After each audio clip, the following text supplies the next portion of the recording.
আসসালামু আলাইকুম শিক্ষার্থী বন্ধুরা।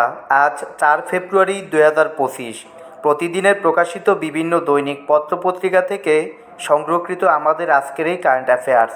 গতকালকের কারেন্ট অ্যাফেয়ার্সে তোমাদের জন্য প্রশ্ন ছিল রামু উপজেলা কোন জেলায় অবস্থিত, যার সঠিক উত্তর হচ্ছে কক্সবাজার। একক দেশ হিসেবে বাংলাদেশের বৃহত্তম রপ্তানি বাজার কোথায়? উত্তর হচ্ছে যুক্তরাষ্ট্র। বাংলাদেশের একক বৃহত্তম দ্বিপক্ষীয় উন্নয়ন অংশীদার কোন দেশ? উত্তর হচ্ছে Japan. Professor doctor Yunus Nikkei Asia পুরস্কার জয় করেন কত সালে? উত্তর হচ্ছে 2004 সালে। নতুন করে নির্বাচন কমিশন থেকে নিবন্ধন পেয়েছে কোন দল? উত্তর হচ্ছে বাংলাদেশ ডেভেলপমেন্ট পার্টি।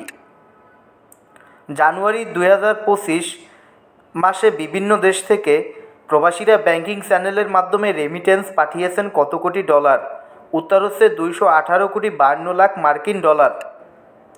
দেশে রামসার সাইটের অন্তর্ভুক্ত কয়টি স্থান রয়েছে? উত্তর হচ্ছে 2টি। ডোনাল্ড ট্রাম্প প্রেসিডেন্ট হিসেবে ক্ষমতা গ্রহণের পর পণ্য আমদানিতে বাড়তি শুল্ক আরোপ করেন কোন কোন দেশের উপর? উত্তর হচ্ছে কানাডা, মেক্সিকো ও চীন। মৎস্যান্যায় শব্দের অর্থ কী? উত্তর হচ্ছে নৈরাজ্যকর অবস্থা। সম্প্রতি কোন দেশের সাথে যৌথভাবে প্রত্নতাত্ত্বিক স্থান মহাস্থানগড়ে খনন কাজ চালানো হয়েছে? উত্তর হচ্ছে ফ্রান্স। নীলগিরি পর্যটন কেন্দ্র কোন জেলায় অবস্থিত? উত্তর হচ্ছে বান্দরবান। বিশ্বব্যাপী জৈব পরিবেশ রক্ষার উদ্দেশ্যে রামসার কনভেনশন কোথায় স্বাক্ষরিত হয়েছে? উত্তর হচ্ছে ইরান। দেশে মার্কিন ডলার যোগানের একমাত্র দায়বিহীন উৎস কী?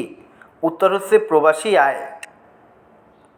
2025 আইসিসি অনূর্ধ্ব-19 নারী টি-20 বিশ্বকাপে চ্যাম্পিয়ন হয়েছে কোন দল? উত্তর হচ্ছে ভারত। র্যামের পূর্ণরূপ কী? উত্তর হচ্ছে র্যামের পূর্ণরূপ র্যান্ডম অ্যাক্সেস মেমোরি। শিক্ষার্থী বন্ধুরা, আগামীকালকে তোমাদের জন্য কুইজ থাকবে। বর্তমানে বাংলাদেশে কতটি জাপানি কোম্পানি তাদের কার্যক্রম পরিচালনা করছে? ভিডিওটি ভালো লাগলে অবশ্যই ডেইলি শিক্ষা ইউটিউব চ্যানেলকে সাবস্ক্রাইব করবে। ধন্যবাদ সবাইকে।